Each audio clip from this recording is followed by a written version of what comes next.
In this lecture, we are going to cover pharmacology of general and local anesthetics.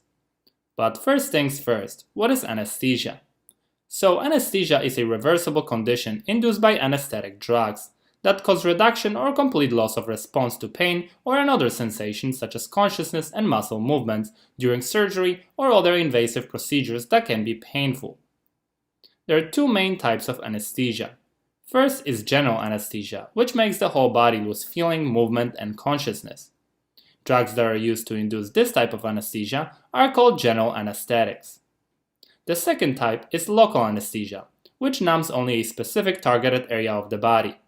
Drugs that are used to induce local anesthesia are called local anesthetics. Now, anesthesia performed with general anesthetics occurs in 4 stages that were first introduced and described back in 1930s. These 4 stages remained essentially the same over time. However, updated delivery methods and modern anesthetics have improved the speed of onset, safety, and recovery. So the first stage is known as induction. It is simply a period during which the patient goes from state of consciousness to a state of unconsciousness. Next, we have the second stage known as excitement. At this stage, depression of inhibitory neurons in the CNS leads to increased excitement, involuntary muscle movement, increased heart rate, blood pressure, and respiration. Next, we progress to the third stage known as surgical anesthesia. At this stage, there is a gradual loss of muscle tone and reflexes. Patient is fully unconscious, unresponsive to surgery, and has regular breathing. This is the ideal stage for surgery, and careful monitoring is necessary to prevent further progression to stage 4, known as medullary paralysis or overdose. At this stage, respiratory and cardiovascular failure occurs, which lead to death if the patient cannot be revived quickly. Now, let's move on to discussing how general anesthetics work. So the mechanism of action of general anesthetics is not entirely clear. Although early theories focused on a single common path of action for all anesthetics, over time it has become increasingly apparent that multiple sites and different mechanisms are most likely responsible for the effects of general anesthetics. So at the macroscopic level, the action of general anesthetics on thalamus and reticular activating system leads to reversible loss of consciousness. The action on the hippocampus, amygdala, and prefrontal cortex causes amnesia.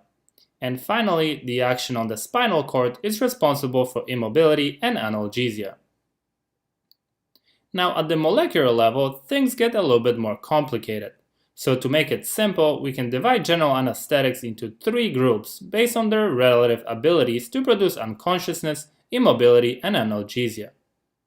But before we proceed, in order to gain a better understanding of mechanism of action of anesthetics, I think it's important to know how nerve impulses are generated. Therefore, for those who need a refresher, I would highly recommend to first watch my video about neuronal action potential. Now, going back to our grouping of general anesthetics. The first group consists of intravenous agents, etomidate, propofol, and barbiturates. These drugs are much more potent at producing unconsciousness rather than immobility or analgesia, and they are commonly used in the induction phase. Their effects appear to be mediated by a subset of gamma-aminobutyric acid type A receptors, GABA-A for short. So GABA-A receptors are located both postsynaptically and extrasynaptically on the majority of neurons in the central nervous system.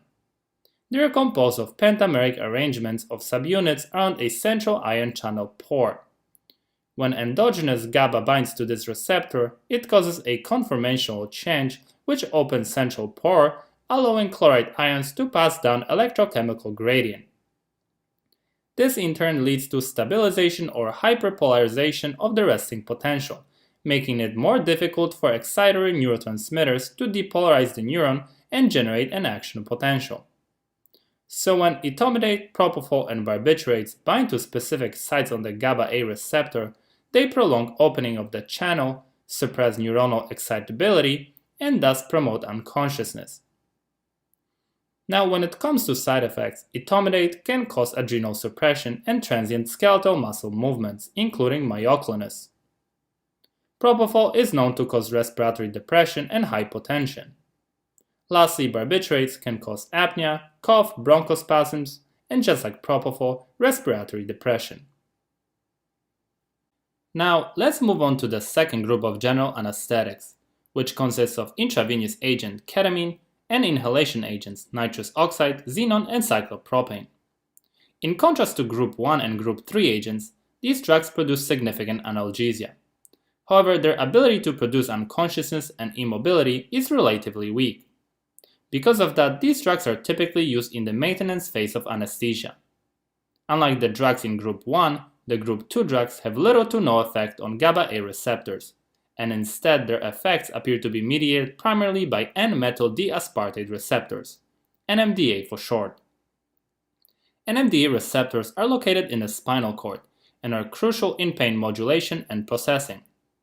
When neurotransmitter glutamate binds to NMDA receptor, it causes inflow of extracellular calcium into the postsynaptic neuron, which then activates a series of signaling molecules, causing the pain signal to increase and fire more frequently. Now, ketamine, nitrous oxide, xenon, and cyclopropane selectively inhibit NMDA receptors, which ultimately prevents or decreases neurotransmission of pain. Group 2 general anesthetics also affect members of the 2-pore domain potassium channel family, which regulate the resting membrane potential of neurons. Specifically, they promote the opening of these channels, leading to increased potassium efflux, producing a reduction in neuronal excitability that contributes to their sedative effects. Now, when it comes to adverse effects, ketamine can cause hypertension, tachycardia, and hypersalivation, as well as emergence phenomena ranging from vivid dreams to hallucinations and delirium that may continue for 24 hours after treatment. Next, nitrous oxide and cyclopropane are known to cause dizziness, nausea, and vomiting.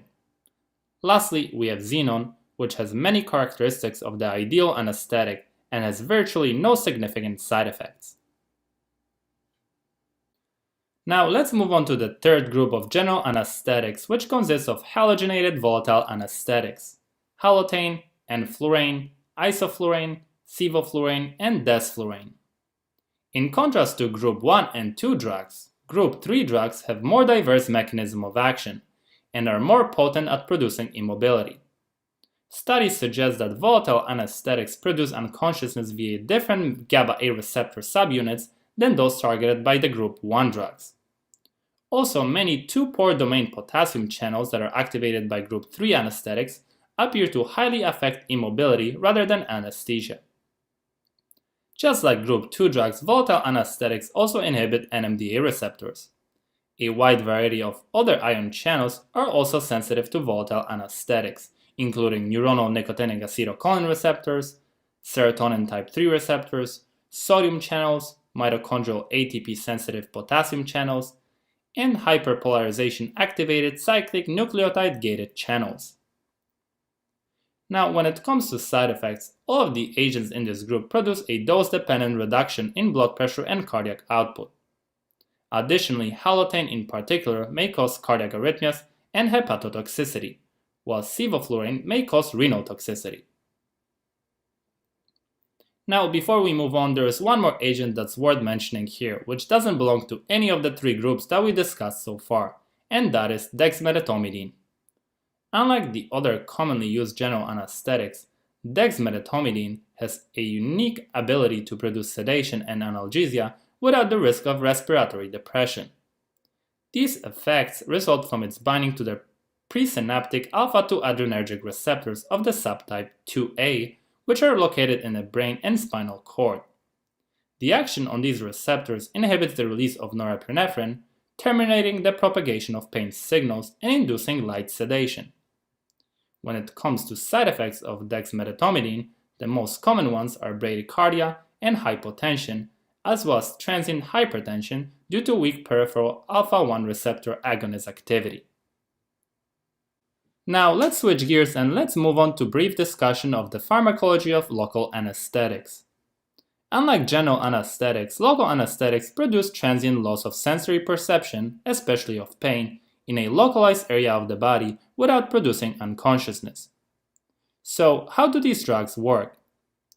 Due to their distinct chemical properties, local anesthetics are able to pass through the neuronal membrane and bind to a specific receptor at the opening of the voltage-gated sodium channel, thus preventing sodium influx. This in turn prevents the initiation and conduction of action potentials, which ultimately leads to loss of sensation in the area supplied by the nerve. Examples of the most widely used local anesthetics are bupivacaine, lidocaine, mepivacaine, procaine, ropivacaine, and tetracaine. When used properly, local anesthetics are generally very safe and serious reactions are rare.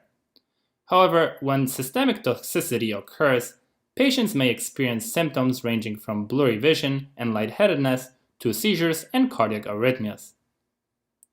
And with that, I wanted to thank you for watching. I hope you enjoyed this video, and as always, stay tuned for more.